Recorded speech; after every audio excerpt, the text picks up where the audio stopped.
Назарларыңызда информбюро. Алматыда көп балалы ана баспанасыз жүр. Аслана құрметіне ие 10 баланың анасы 85 жастағы Кейуана қуыстай жерді жалдап тұруға мәжбүр. Өкініштісі сол, бір жылдан бері төсек тартып қалған апаның 10 перзентінің бірі де көмек беруге жарамай отыр. Өмір емес өлместің күйін кешіп жүрген әженің жағдайымен және Өсерқұл танысып қайтты.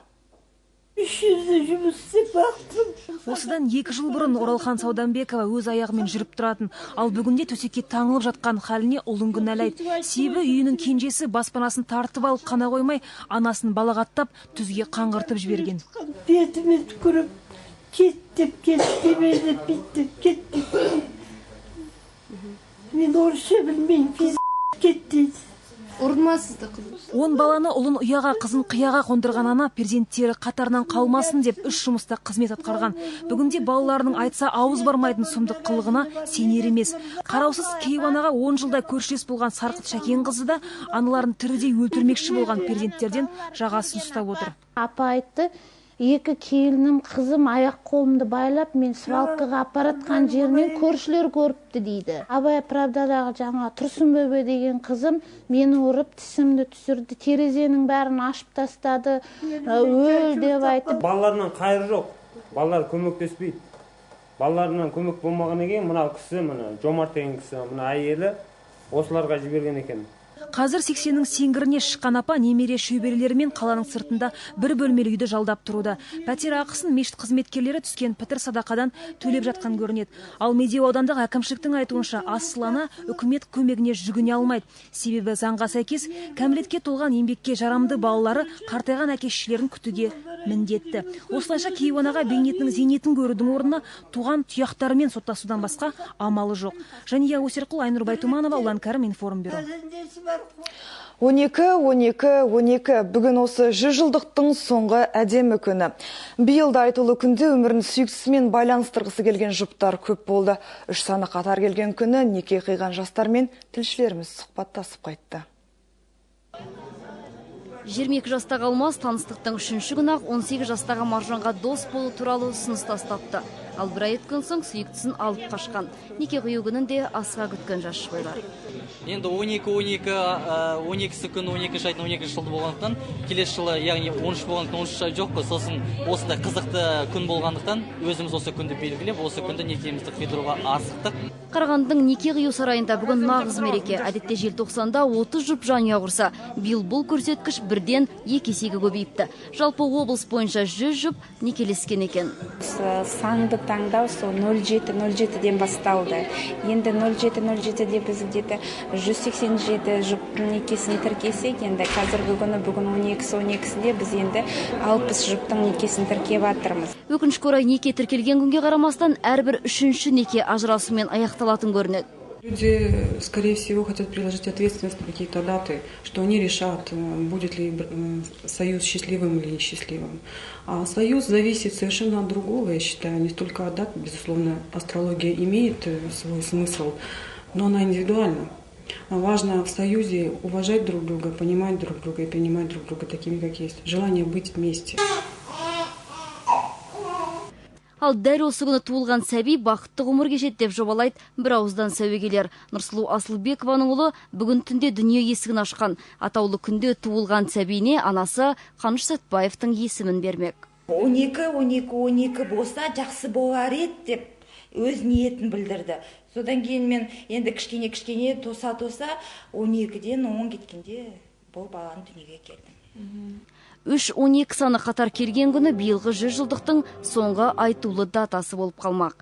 Лимара Салиев, Ұлан Кәрім, Людмила Байчушкина, информбюро, Қарағанды облысы.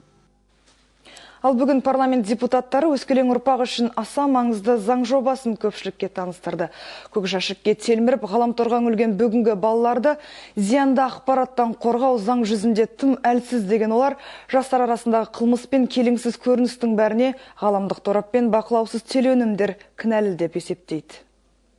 Аталған заң жобасы парламент тарихындағы қазақ тілінде жазылған екінші құжат. Бұндай батыл қадамға қалаулыларды ертеңгі ұрпақтың келешегі итермелегендей. Ғаламтор мен теледидар арқылы таралатын зиянды ақпараттан балаларды қорғаудың маңызы айрықша екенін түсінген депутаттар экранды ерекше бақылауға алудың тетіктерін іздестіруде. Шетелден келетін телеөнімдердің бәрі зиянды емес, өзіміз оларды саралай алмаймыз деген депутат Алдан Исмаил арсыздық пен ерсілікті насихаттайтын арналарды жауапқа тарту керек дейді.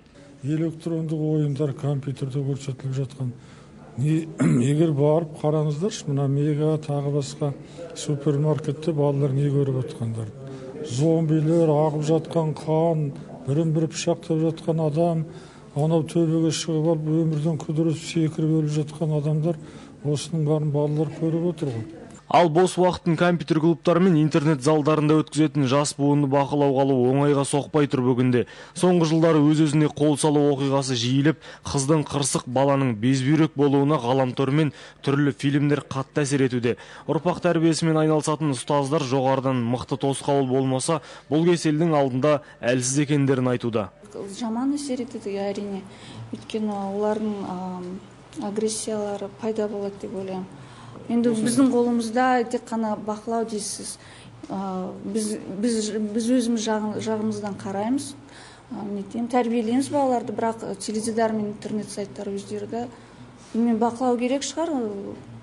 Ұрпақты аздырып, рухани мүгедек ететін қоғамның дамуына кесірі бар кеселдің жаңа заң күшіне енгенде ғана тамыры суалар. Ғылыми дамуды жетістік санау бар да, оның зардабынан сақтану бар. Қалаулылар ұзақ талқылаудан соң текті ұрпақ тәрбиелеуде теледидардың да маңызы зор деп тарқасты. Жарас Ниязбек, Санат Иманғали, Информбюро, Астанадан. Жаңа жылдық мерекелердің жақындауымен пиротехникаға деген сұраныс өсіп келеді. Жыл сайынғы статистикалық көрсеткіштер бойынша бұл күндері қатерлі от шашудан болатын қайғылы оқиғалардың саны артуда. Осы ретте қалалық төтенше жағдайлар департаментінің мамандары тұрғындарды сапасыз от шашулардан сақ болуға шақыруда. Қала әкімшілігінің қаулысы бойынша бізде жұмыстар жүргізіліп жатыр.